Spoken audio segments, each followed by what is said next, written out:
Hello दोस्तों, नमस्कार। मैं हूं यशवंत दामले और आप देख रहे हैं यशमनी विज्ञान चैनल। यशमनी विज्ञान चैनल में आपका स्वागत है। आज की वीडियो में हम सीखेंगे प्रिज्म की सहायता से प्रकाश का अपवर्तन तथा साथ साथ ही जानेंगे प्रकाश का वर्ण विक्षेपण किस प्रकार से होता है। तो चलिए शुरू करते हैं।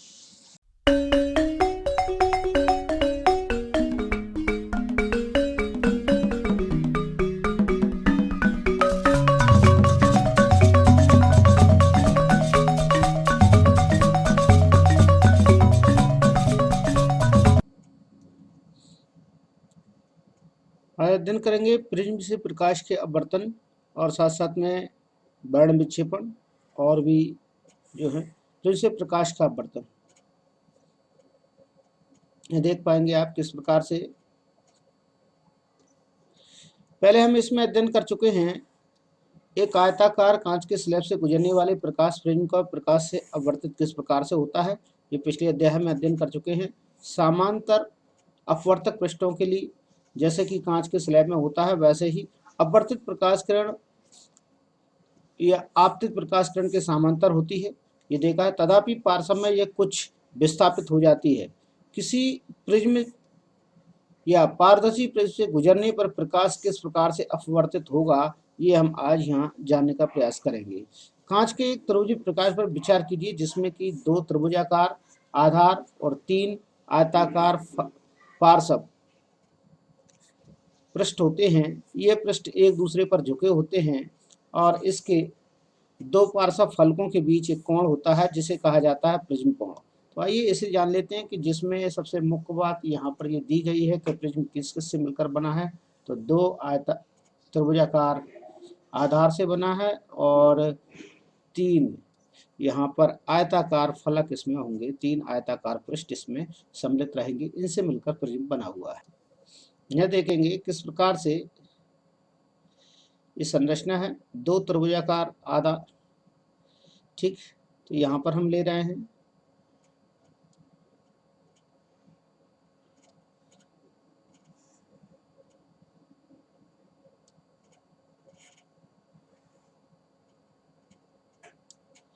और 3 आयताकार फलक यहाँ पर हो जाएंगे। ये एक प्रिज्म स्ट्रक्चर तैयार हो जाएगा। मैं इनको इससे जोड़ दूँ, ये एक प्रिज्म जैसी संरचना बनेगी, ठीक है ना। 2 आधार रहेंगे। एक तो फर्स्ट में आप देख पा रहे होंगे, ये इसका आधार है, ठीक है। ये देखिए, ये पहला आधार है, इसका दूसरा आधार है। 3 आयताकार हो जाएंगे। एक सामने वाला ये हो जाएगा और एक इसके अपोजिट ये हो जाएगा, एक नीचे वाला हो जाएगा। तो 3 आयताकार फलक हो जाएंगे। तो इस प्रकार से एक प्रिज्म तैयार हो जाता है। इस प्रिज्म में प्रकाश का अपवर्तन किस प्रकार से होगा वो हम समझ लेते हैं। आइए देखते हैं।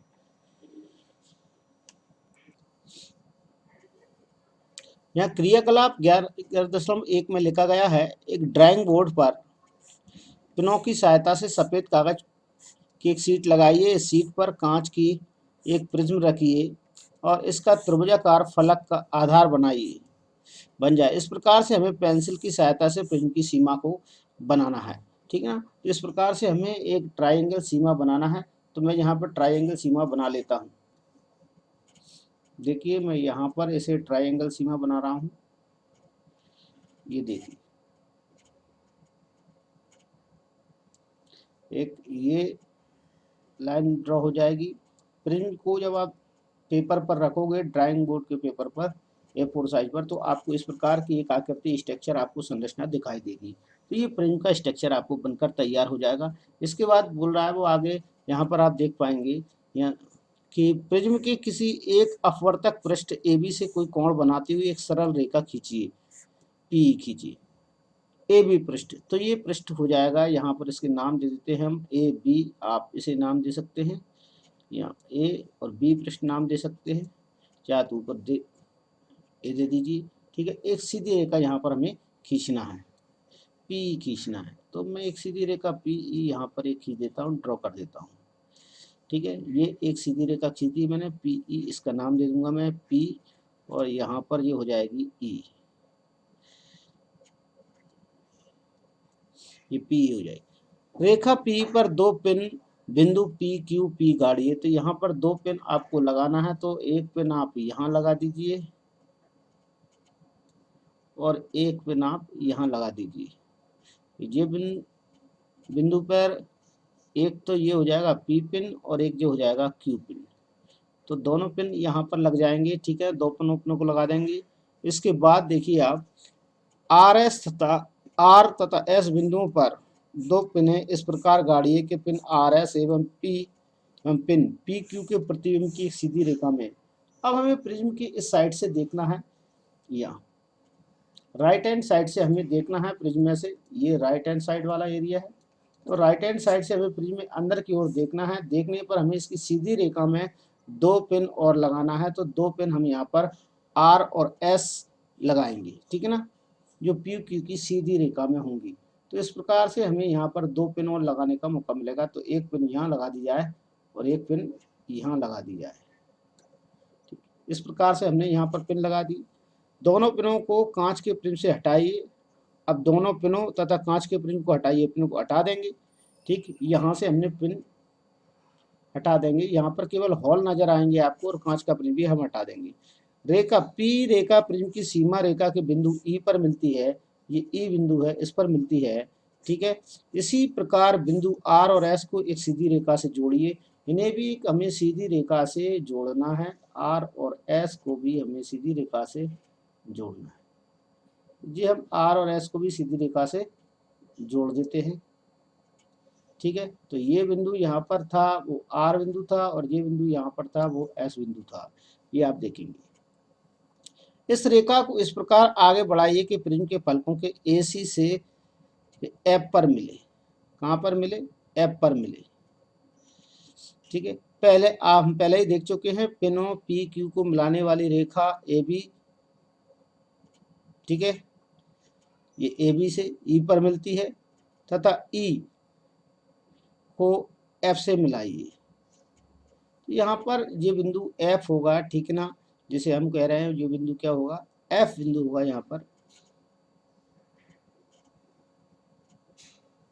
ये हो जाएगा ए सी पॉइंट है, और यह हो जाएगा ये एफ बिंदु है। तो इन दोनों को हमें मिलाना है, तो एक सीधी रेखा यहाँ भी हम खींचेंगे, ये अपवर्तित प्रकाश किरण कहलाएगी। यहाँ पर एक सीधी रेखा खींची हमने अंदर की ओर, यह अपवर्तित प्रकाश किरण कहलाएगी। ठीक, आगे चलते हैं। इसी समय आपको यहाँ पर एक एक अभिलंब और बनाना है। यहाँ पर एक अभिलंब बना लेंगे आप, और यहाँ भी एक अभिलंब बना लेंगे। ठीक है,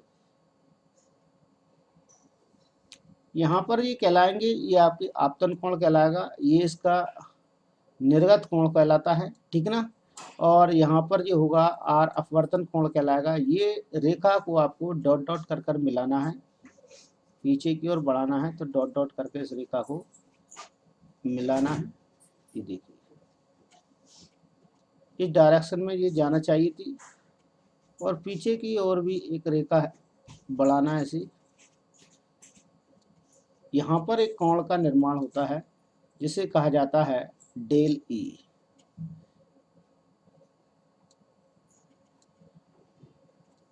जिसे हम बोलते हैं विचलन कोण, और ये कोण कहलाता है इसका प्रिज्म कोण ए।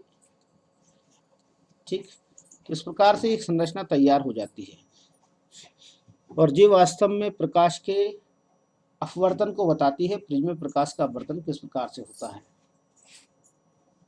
आइए चित्र में समझ लेते हैं। अब देखिए, चित्र में जैसा बताया गया वैसा यहाँ पर लिखा गया है। ये देखिए, एक प्रकाश किरण यहाँ पर बनाई गई है, ये प्रकाश किरण यहाँ पर ली गई है, पीई ये प्रकाश किरण है, ये देखिए यहाँ पर।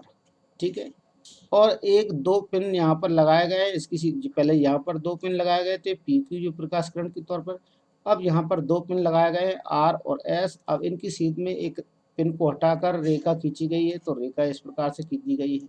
ठीक है, इसका डायरेक्शन ये है, तो डायरेक्शन बना दिया गया है कि जिस दिशा में जा रही है, तो तीर के निशान से, और ये इसका डायरेक्शन ये है, तो इस दिशा को डायरेक्शन दे दिया गया है। बीचों बीच में एक लाइन खींची गई है जो वास्तव में इन ई और एफ को मिलाती है। तो यहाँ भी मैंने ई और एफ को मिलाने वाली एक रेखा खींची थी, उसका डायरेक्शन ये आपको दिखाई दे रहा है कि डायरेक्शन ये होगा। ठीक, इसके बाद आप देख पाएंगे कि एक अभिलंब यहाँ पर खींचा गया है, तो अविलंब को आप देख पा रहे होंगे कि अविलंब को मैं अलग कलर से आपको बता देता हूँ। यहाँ कलर चेंज कर लेता हूँ इसका, और यहाँ पर अविलंब देख पाएंगे एन डैश एक अविलंब है, यहाँ पर खींचा गया है, और एक अविलंब यहाँ पर खींचा गया है जो कि एम डैश अविलंब के नाम से है। ठीक, यहाँ पर देख पाएंगे ये कोण बन रहे हैं, वो दोनों कोण में सबसे पहला कोण यहाँ पर बताया गया है, ये कोण आपतन कोण के नाम से जाना जाएगा। ठीक ना, ये कोण आपतन कोण के नाम से जाना जाएगा, ये आपतन कोण है। और इसके बाद एक कोण आर रहे, कोण ई रहेगा जो कि निर्गत कोण रहेगा। जो कोण ई है, ये कोण ई है तो वो निर्गत कोण कहलाएगा। और के कोण डेल ई की जगह डेल्टा कोण जो बनता है वहाँ पर तुम देख रहे हैं, तो ये विचलन कोण कहलाता है। यहाँ पर जो पीछे डॉट डॉट में जो आपको दिखाई दे रही है, ये रेखा वास्तव में इस दिशा में जाना चाहिए थी, लेकिन अपवर्तन के कारण यहाँ पर इतनी अविलंब की ओर झुक गई है। क्योंकि विरल माध्यम से चलने वाली प्रकाश किरण सघन माध्यम में जैसे ही प्रवेश करती है, कांच में जैसे ही प्रवेश कर रही है प्रिज्म में, तो अविलंब की ओर झुक गई है। देखिए अंदर की ओर अविलंब की ओर आ गई है, ये डायरेक्शन ये बताता है, ये अविलंब की ओर झुक रही है, और ये अविलंब से दूर हट रही है, ये डायरेक्शन ये बताता है। तो यहाँ पर देखेंगे इस निर्गत किरण को यदि हम पीछे बढ़ाते हैं, पीछे बढ़ाने पर आप यहाँ देख पा रहे होंगे किस प्रकार से एक कोण का निर्माण होता है, जिसे कहते हैं विचलन कोण डी। यहाँ पर जो कोण बना हुआ है ये प्रिज्म कोण ए को प्रदर्शित कर रहा है। ठीक, इस प्रकार से आपका डायग्राम तैयार हो जाएगा, और ये क्वेश्चन महत्वपूर्ण है, इसे आप परीक्षा की दृष्टि से तैयार करेंगे। कोण के नाम जरूर आप लिख लेंगे। आपतित प्रकाश किरण पी जी आपतित प्रकाश किरण कहलाएगी आपकी। यहाँ पर आप नाम भी लिख दें, नीचे ना लिखें तो यहाँ लिख दें नाम, आपतित किरण। दूसरा, आप ई एफ का नाम देंगे तो ई एफ का नाम भी दे दें आप। ई एफ जो प्रकाश किरण है तो वो अपवर्तित प्रकाश किरण रहेगी। ये यहाँ से ब्लैक लाइन जो जा रही है वो वास्तव में कौन सी कहलाएगी, अपवर्तित प्रकाश किरण कहलाएगी। ये देखिए, यह इसका नाम नीचे दे देता हूँ, ये कहलाएगी अपवर्तित प्रकाश किरण।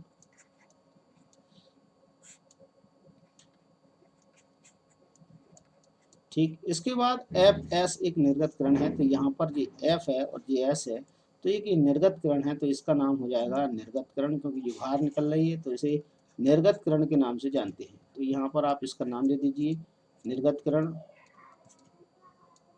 ठीक, इसके बाद प्रिज्म कोण, यहाँ पर ये इसे नाम दे सकते हैं या नीचे लिख सकते हैं या यहीं पर भी नाम लिख सकते हैं आप, प्रिज्म कोण, ये प्रिज्म कोण कहलाएगा।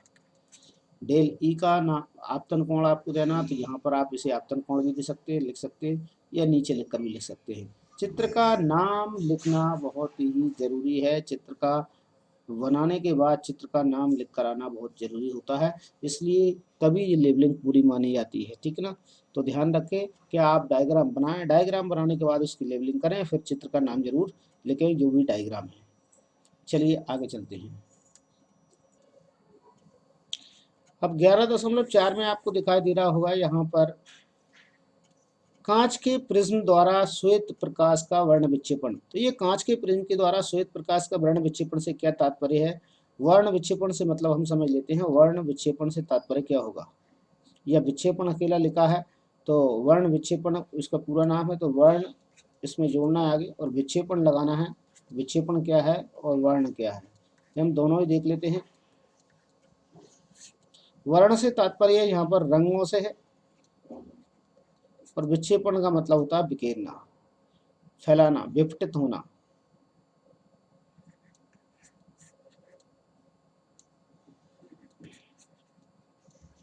बिखेरना या विघटित होना, अलग अलग होना, ये इनके तात्पर्य है। विघटित होना, अलग अलग होना, ये सारे इसी के अर्थ निकलते हैं विक्षेपण के, अर्थात रंगों का अलग अलग होना, बिखर जाना। ठीक है ना, और एक निश्चित क्रम में अलग अलग होना, ये कहलाता है उसका प्रकाश का वर्ण विक्षेपण। अब चूंकि बताया गया श्वेत प्रकाश का विक्षेपण, श्वेत प्रकाश के विक्षेपण से तात्पर्य यह है कि यदि कोई प्रकाश कृष्ण पुंज है और उसे किसी प्रिज्म में से गुजारा जाता है, तो वास्तव में देखने पर हमें इंद्रधनुष के समान रंग दिखाई देते हैं, ये रंग हमें प्राप्त हो जाते हैं। तो इसी घटना को कहा जाता है प्रकाश का वर्ण विक्षेपण। तो सीधे सीधे लिख सकते हैं, क्वेश्चन आ जाए प्रकाश का वर्ण विक्षेपण क्या है, तो आप लिख सकते हैं किसी श्वेत प्रकाश को जब प्रिज्म से गुजारा जाता है तो प्रिज्म से गुजरने के पश्चात श्वेत प्रकाश अपने अवयवी रंगों में, अवयवी का मतलब होता है जिनसे मिलकर वो बना होता है, अवयवी इससे तात्पर्य है, तो वह अपने अवयवी रंगों में विघटित तो हो जाता है या विपटित तो हो जाता है, जिसी घटना को हम वास्तव में प्रकाश का वर्ण विक्षेपण के नाम से जानते हैं। यहाँ इसके बारे में बताया गया है कि कांच के प्रिज्म के झुके हुए अपवर्तक पृष्ठ पर एक रोचक परिघटना को दर्शाते हैं। नीचे क्रियाकलाप दिया गया है, अपन देखते हैं इस क्रियाकलाप में कि गत्ते की एक मोटी शीट लेना है, इसके मध्य में एक छोटा सा छिद्र करना है, अर्थात एक बॉक्स जैसा लेना है, ठीक है ना, इसके अंदर पूर्णतः काला अंधेरा हो, ठीक अंधेरा होगा, वहां पर एक झिरी बना लेंगे आप, छोटा सा छिद्र बना लेंगे और यहाँ पर आप लिख लेंगे, एक प्रिज्म को रख देंगे, पकड़ लेंगे, फिर से जैसे ही झिरी सहायता से यहाँ प्रकाश पड़ेगा तो यहाँ पर जो प्रकाश आएगा वो अपवर्तित होने के पश्चात 7 रंगों में विभक्त हो जाएगा। यहाँ पर्दे पर इस 7 रंग आपको दिखाई देंगे। ये स्लिट या झिरी से आने वाला प्रकाश 7 रंगों में विभाजित हो जाता है, ठीक है, इस प्रकार से आपको दिखाई देगा।